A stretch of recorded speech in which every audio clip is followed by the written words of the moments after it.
जितेर गइसकेको सांसद पनि गलत निस्कियो भने राइट टु रिकलको व्यवस्था राष्ट्रपतिमा छ।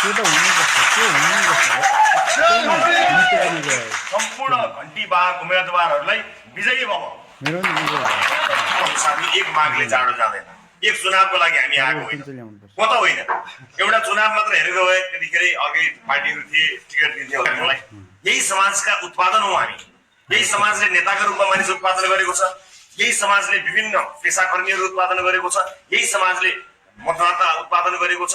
त्यसै बीच एउटा आशा र भरोसा रोप्ने काम हामीले गरेका हौं। किनकि सुदूर मुलुक अगाडि बढाउने अभियान हो, मुलुकलाई नयाँ युगमा लिएर जाने अभियान हो। तपाईहरु यति कुरा बुझ्नुस्, एउटा पार्टीले अर्को पार्टीको लागि भोट माग्ने युगको अन्त्य गर्ने हो। एउटा चुनाव चिन्ह समानुपातिकलाई भन्ने, अर्को चुनाव चिन्ह उता भोट हाल्नु भन्ने, यता र उता गरेर जनतालाई कन्फ्युज गराउने युगको अन्त्य गर्ने हो।